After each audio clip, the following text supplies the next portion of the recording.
दोस्तों आज के इस वीडियो में जो टॉपिक मैंने लिया है और जो चीजें मैं आपको बता रहा हूँ ये बड़ी यूनिक चीजें हैं। ये शायद ही आपको कोई बताएगा और मैं भी इस टॉपिक पर आपको बड़े दिनों से सोच रहा था कि मैं एक वीडियो बना करके दूं, लेकिन समय ना मिलने की वजह से मैं इसको थोड़ा सा लेट कवर कर रहा हूं। लेकिन आप में से बहुत सारे लोग इस गलती को कर रहे हैं, तो इस वजह से ये वीडियो बनाना बहुत जरूरी था। आपने मेरे कमेंट सेक्शन के अंदर बहुत सारे ऐसे कमेंट पढ़े होंगे जिसमें लिखा होता है कि चलो एक दूसरे को सपोर्ट करते हैं। कहते तो सभी हैं लेकिन करता कोई नहीं है।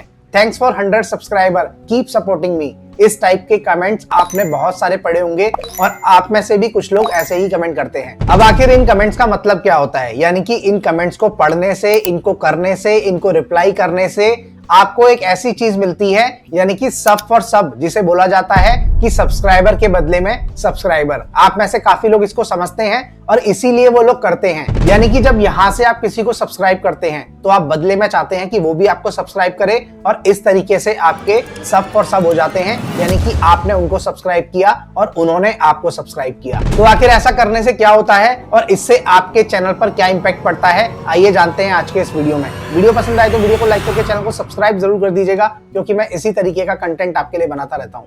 अब देखिए यहाँ पर सबसे पहले शॉर्ट में समझते हैं कि आखिर इससे होता क्या है। जब भी आप किसी के कमेंट सेक्शन में जाते हैं और वहां पर आप किसी से अपने आप को सब्सक्राइब करने की डिमांड करते हैं और बदले में कहते हैं कि मैंने कर दिया, अब आपकी बारी, इस टाइप के कमेंट आपने बहुत सारे पढ़े होंगे और ऐसे बहुत सारे लोग करते हैं। अब ऐसा करने से होता क्या है कि आपके सब्सक्राइबर तो बढ़ जाते हैं, लेकिन आपका चैनल यहाँ पर डेड हो सकता है। और आखिर इससे आपका चैनल डेड क्यों हो सकता है, ये भी मैं आपको बताऊंगा। यहाँ पर आप सबसे पहले ये समझने की कोशिश कीजिए कि जो इनिशियल स्टेज में आपको 1000 सब्सक्राइबर चाहिए होते हैं आपके चैनल का मोनेटाइजेशन क्राइटेरिया कंप्लीट करने के लिए, वो जो 1000 सब्सक्राइबर का बेस होता है वो बिल्कुल स्ट्रॉन्ग बेस होना चाहिए अगर आप अपने चैनल की एक जेन्युइन ग्रोथ चाहते हैं। अब आखिर वो स्ट्रॉन्ग कैसे होगा? वो स्ट्रॉन्ग होगा आपके जेन्युइन सब्सक्राइबर से, यानी कि जब आप अपने कंटेंट पर मेहनत करेंगे, अपने वीडियोस को ज्यादा एंगेजिंग बनाएंगे और आपका कंटेंट देखने के बाद बिना आपके बोले अगर आपको कोई सब्सक्राइब करता है और उसके बाद में आपका वीडियो देखता है तो वो आपका एक जेन्युइन सब्सक्राइबर होता है, जो कि लॉन्ग टर्म के लिए होता है। लेकिन जब आप सब फॉर सब करते हैं तो वो आपका जेन्युइन सब्सक्राइबर नहीं होता,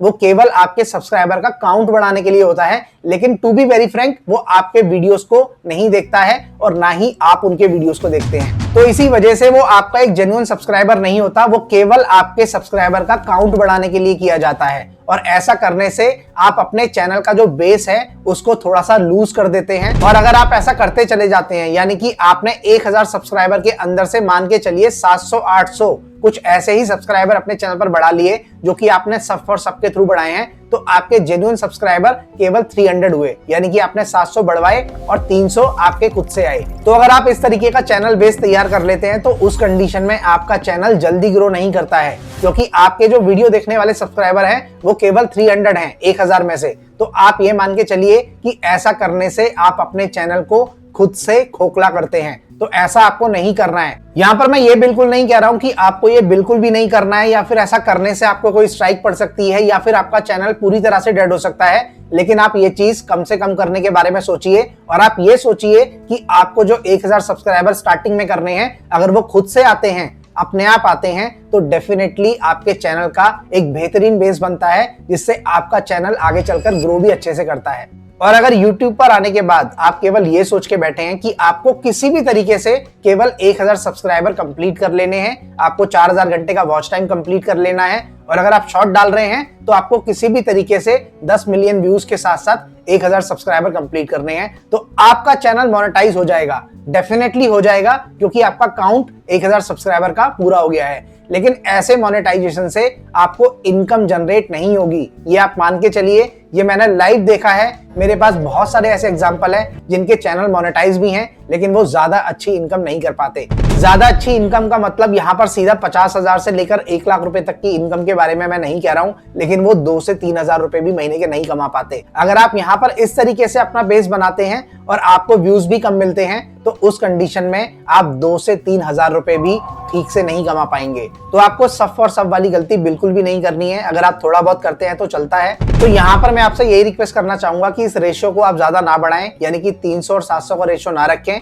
आप कोशिश करें कि इस रेशियो को आप केवल 100 से 900 का रखें, यानी कि 100 सब्सक्राइबर 1000 में से आपके ऐसे हो सकते हैं जो कि आपने किसी को कह के सब्सक्राइब करवाया हो या फिर अपने चैनल का लिंक उनको सेंड करके उसको सब्सक्राइब करवाया हो। आपके 100 हो सकते हैं 1000 में से, लेकिन 900 आपके जेन्युइन सब्सक्राइबर ही होने चाहिए। अगर आप 900 को रखते हैं उस कंडीशन में और आप 100 अपने जेन्युइन सब्सक्राइबर लेकर के आते हैं, तो उस कंडीशन में आपका यूट्यूब चैनल बहुत ही ज्यादा स्लो ग्रो करेगा और ये आप डेफिनेटली नहीं चाहते होंगे। तो यहाँ पर आप ये चीज समझने की कोशिश कीजिए कि आपके सब्सक्राइबर को जल्दी से जल्दी बढ़ाना और आपके वॉच टाइम को जल्दी से जल्दी कंप्लीट करना, ये आपका टास्क नहीं है। यहाँ पर जो आपका मेन टास्क है वो अपने चैनल पर एक ऑथेंटिक कंटेंट देना है, एक ओरिजिनल वीडियो बनाना है और यहाँ पर केवल आपका मकसद आपके चैनल की एक जेन्युइन और एक हेल्दी ग्रोथ करना होना चाहिए। आई होप ये वीडियो आपको पसंद आया होगा, ये जानकारी आपको अच्छी लगी होगी। वीडियो को लाइक करके चैनल को सब्सक्राइब जरूर कर दीजिएगा, क्योंकि मैं इसी तरीके का कंटेंट आपके लिए बनाता रहता हूँ।